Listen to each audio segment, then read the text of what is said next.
Hello, everyone.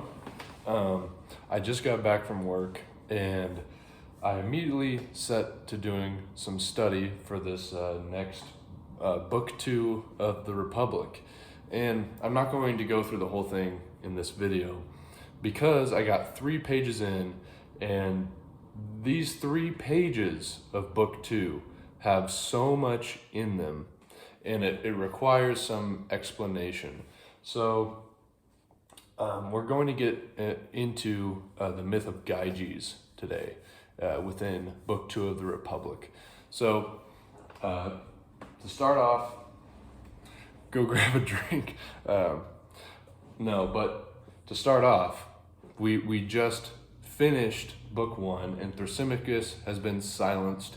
It says that he's been tamed like a snake. Glaucon says that. He says he's been tamed too quickly. So Socrates is what does he say?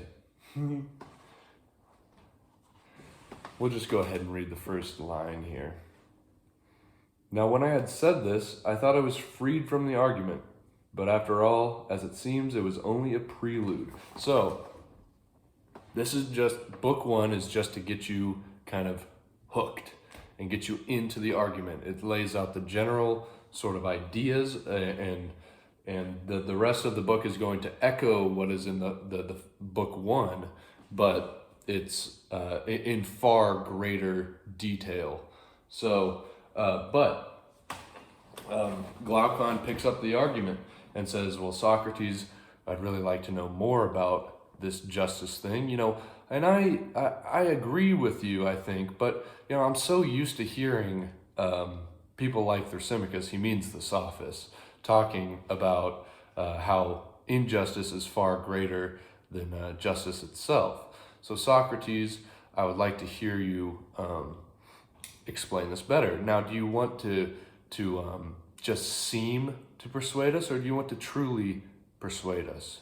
And of course, this is the concept that's going to be kind of echo through of seeming versus being, right? Because you can seem to be a certain way and be a completely different way. Socrates is not concerned with the outside appearance. He is concerned with being. So, he says in 357 line 357b, tell me, is there, in your opinion, a kind of good that we would choose to have, not because we desire its consequences, but because we delight in it for its own sake, such as enjoyment and all the pleasures which are harmless and leave no after effects other than the enjoyment in having them? Okay? So to that, Socrates has to say that it belongs to the kind that does both, actually.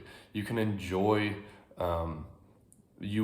just the best of men enjoy justice for itself and for what it does for you, in the same way that thinking or seeing or like what else? What other examples does he use? He uses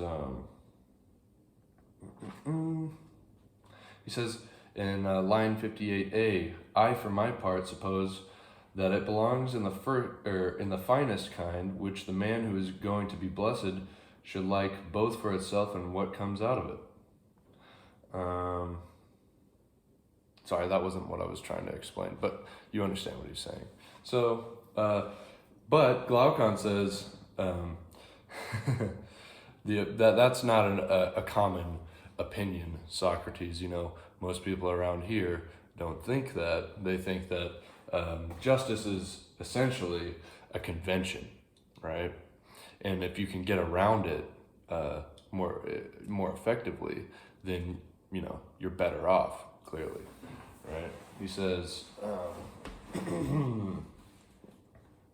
see, Glaucon says that the many's opinion is that it's a form of drudgery which should be practiced for the sake of wages and reputation that comes from opinion. Okay, this is a critique on democracy a little bit. He's poking a little fun at democracy here. The what the many think, what they're convinced of, has nothing to do with the actual truth, which in Plato's opinion is to be the truly just man for itself. Basically, okay, we'll just keep going here. But 358 line B. Come now, he said, hear me too, and see if you still have the same opinion. For it looks to me as though Thrasymachus, like a snake, has been charmed more quickly than he should have been. Yet to my way of thinking there is still no proof about either. For I desire to hear what each is and what power it has all but alone by itself when it is in the soul, dismissing its wages and its consequences. So, essentially, if you've read Kant, what he's looking for is why we should want justice autonomously versus heteronomously.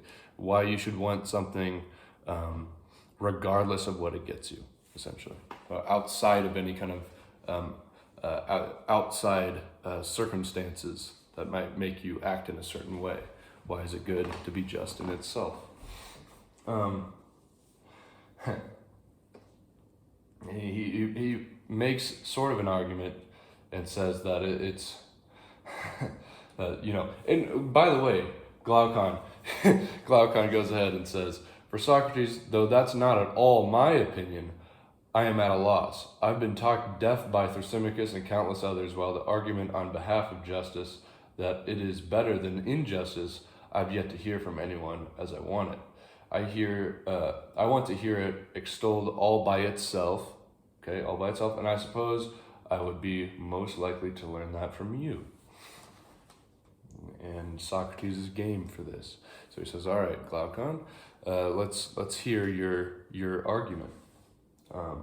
He says, well, they say that injustice is naturally good, and suffering injustice is bad, but the bad in suffering injustice far exceeds the good in doing it, so that when they do injustice to one another and suffer it, and taste of both of them, it seems profitable to those who are not able to escape the one and choose the other, to set down a compact among themselves, neither to do injustice nor to suffer it.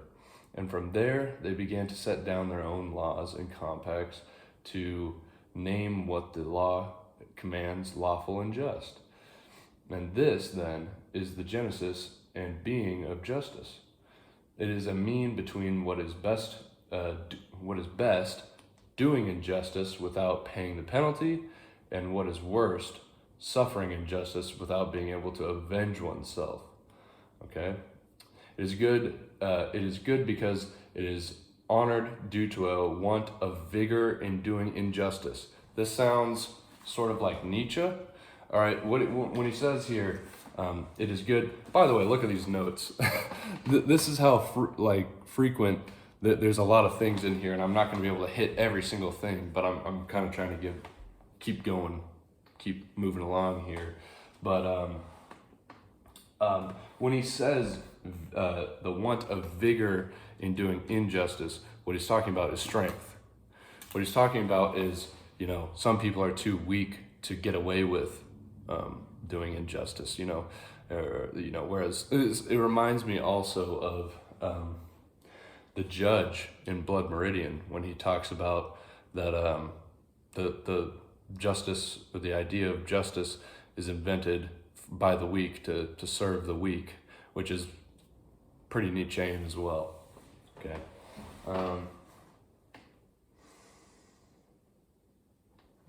So the reason that we have to come up with laws and an idea of justice is more or less so, like what we brought up in the first book of the Republic, is that how is any functioning society, how is any group of people going to get along if they're completely unjust, right? There has to be some level of justice if we want to get anything done in reality. Okay, even thieves have, what's the saying? Honor amongst thieves, right? because you got to get something done. And without justice, everybody's in it for themselves. Nobody's going to be able to get anything done. So that's why we create justice. But if we can get away with it, if we're strong enough to get away with it and able, then what's the advantage of it would be like nerfing yourself, basically. You're limiting your own power for no reason, right? So then he gets into, he says, Socrates, let me give you a little example to set up the bigger example. We're going to give you a little myth here, Socrates. So he says, it is said the ancestor of Gyges, the Lydian, once got, let me just back up a little bit. This is in line 359C. This is what any nature naturally pursues as good, while it is law which by force perverts it to honor equality. Okay, it's a convention. It has nothing to do with hawks eat sparrows, big fish eat little fish. That's natural. That's nature. This law, this justice thing, is a convention. Has nothing to do with. Contra to Stoicism, it has nothing to do with aligning with nature. So he says, the license of which I speak would best be realized if they should come into possession of the sort of power that it is said the ancestor of Gyges, the Lydian, once got. They say he was a shepherd toiling in the service of the man who was then ruling Lydia. There came to pass a great thunderstorm and an earthquake. The earth cracked and a chasm opened at the place where he was pasturing. He saw it, wondered at it, and went down the divided line here. He saw, along with other quite wonderful things, about which they tell tales. Pay attention to this. About which they tell tales. A hollow bronze horse. Is this starting to ring some bells for you guys? I mean, it is for me. Maybe I'm looking into this a little too much, but he goes down and sees some wonderful things about which they tell tales. A hollow bronze horse. That sounds to me like he went down and read a little bit of Homer, okay?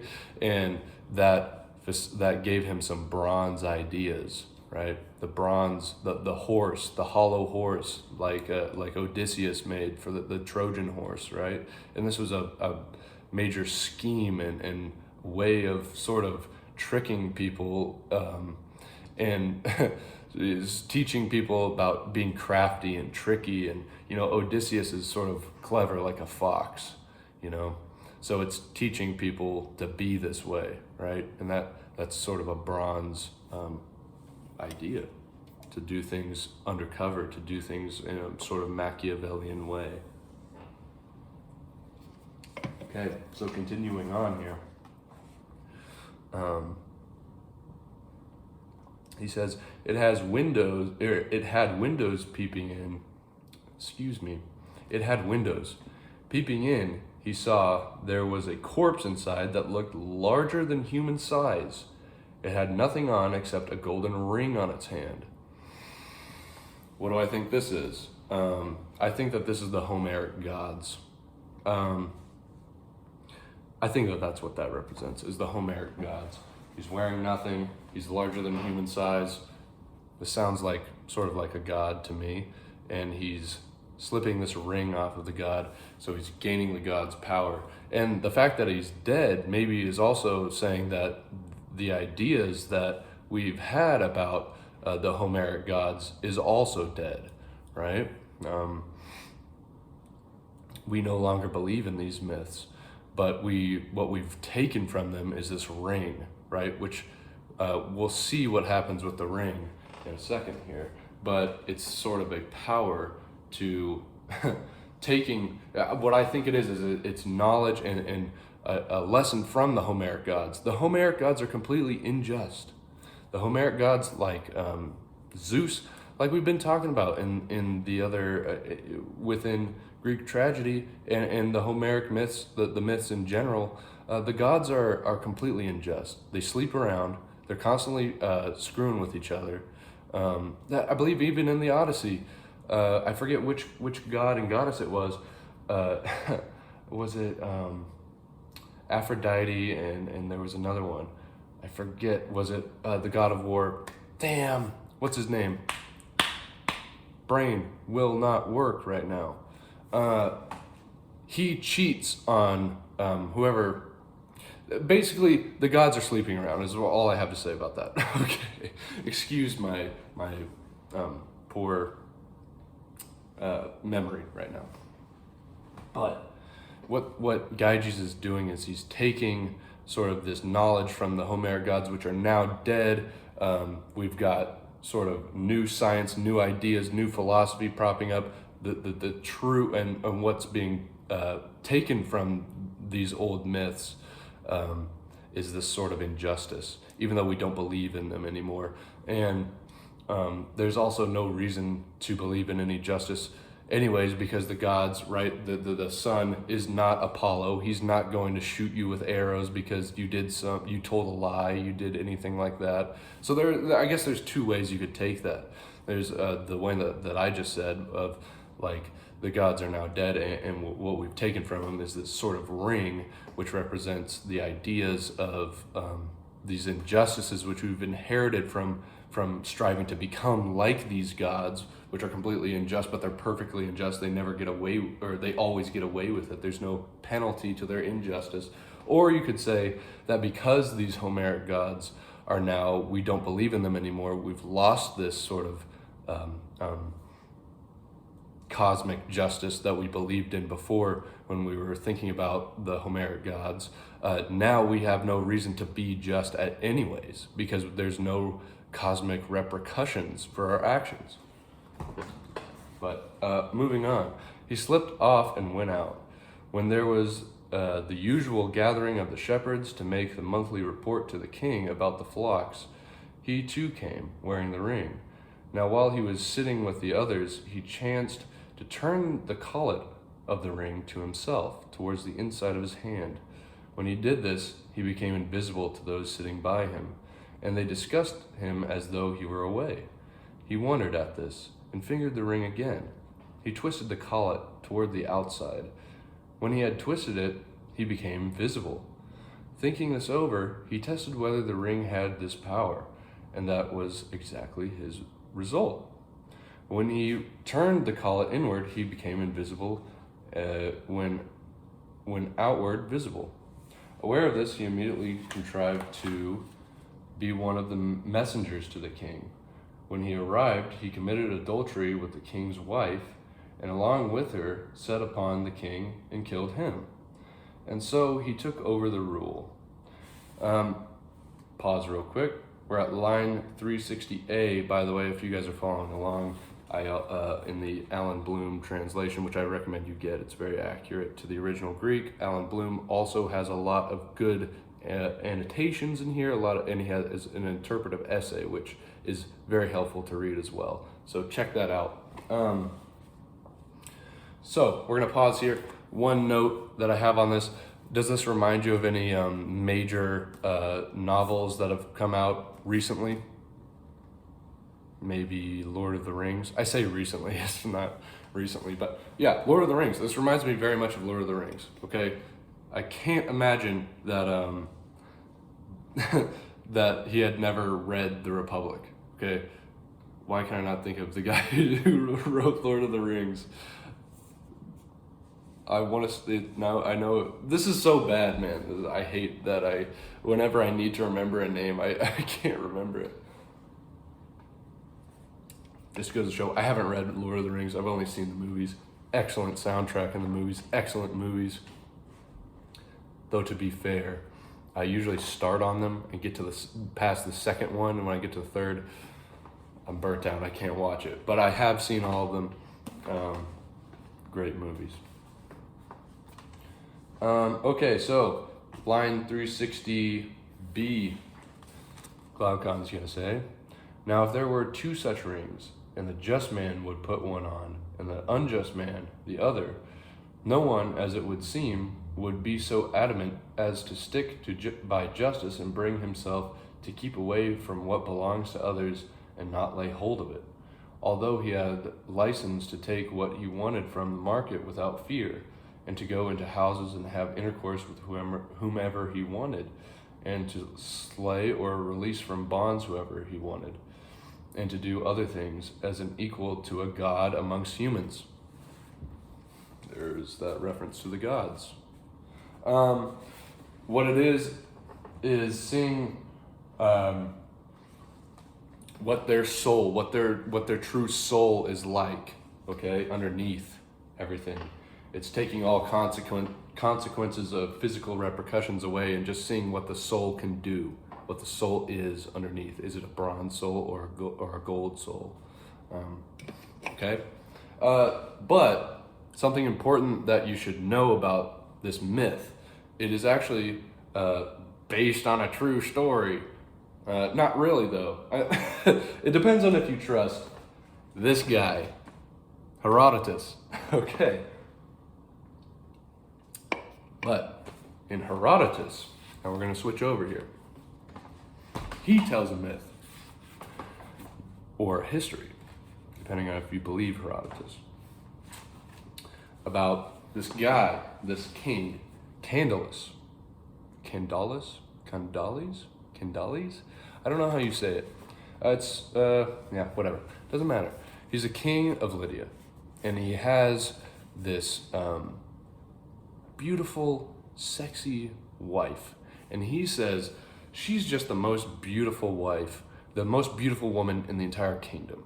And he also has this bodyguard, or, king's guard, whatever.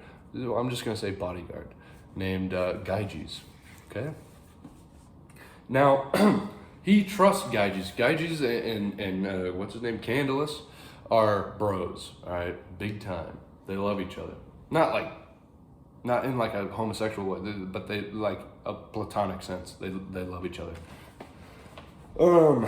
So they love each other so much that Candalus is constantly telling Gyges about how awesome his wife is and how beautiful his wife is. He's really infatuated with his wife, so much that he has to tell his bro about it constantly. So it says here, this is book one, by the way. Okay, it says, Candalus not only discussed his most important business with him, talking about Gyges, but even used to make him listen to eulogies of his wife's beauty.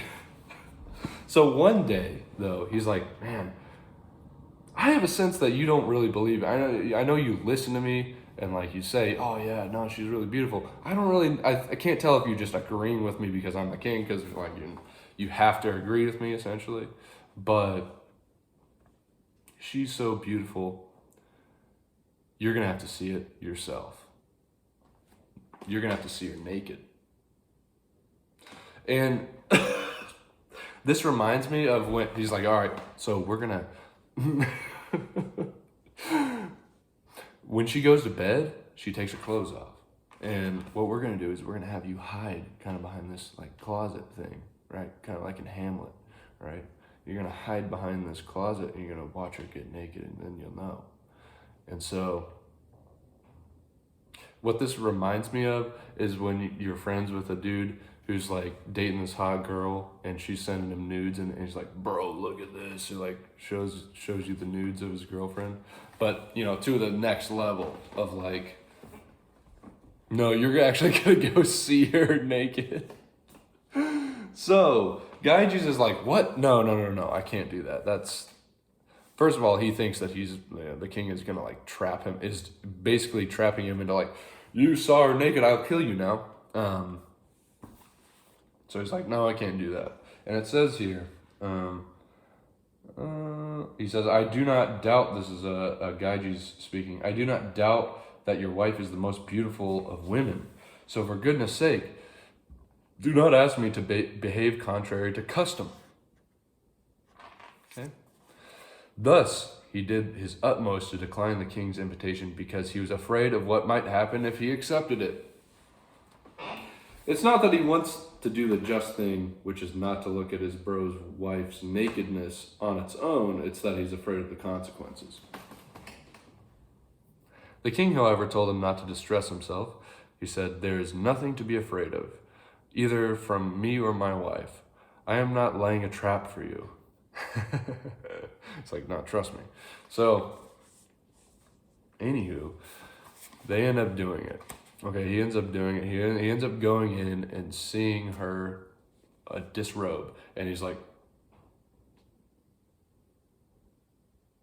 "Oh, God." And then he like, all right, he gets out. He's like, oh, shit. He's probably a little excited.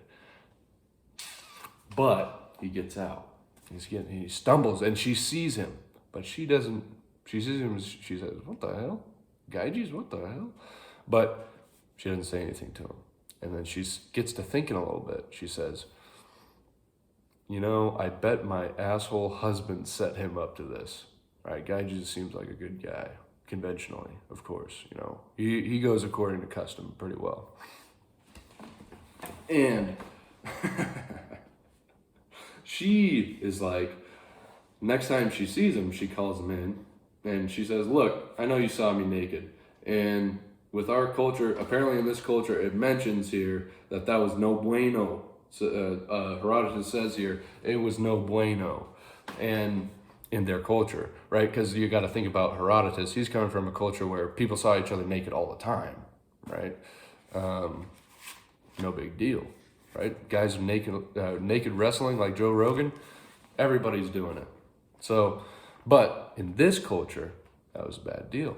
So he says, "You've seen me naked. I'm the queen, basically. What you need to do here, I'm pissing my husband, kill him. Or stand and be killed yourself. It's one or the other. You get the choice." And so Gyges says, "Well, I really don't want to do this." But he has no choice. So he does it. He kills the king and becomes inherits the throne. And that's the story, the real story of Gyges. But I just wanted to talk to you guys a bit about that because it is kind of an interesting story. And it is, whether or not you trust the accuracy of Herodotus. Who was it that said somebody said that he was the father of history, and somebody else, maybe it was Thucydides, I don't know, said he was the father of lies. So, yeah, he is concerned with telling good stories. He's concerned with almost being like, all right, well, I'm going to tell you guys about these myths that, maybe are real myths. We're starting to kind of lose faith in some of the myths. Here's some more myths. It's kind of Homeric. That's my opinion. I could be totally wrong about that. But anyways, that would be about three pages into book 2 of the Republic. But I think that's an important segue into the big question of is it good to be just regardless of what it gets you? So I hope you enjoyed, and I'll see you next time. Keep reading the Republic.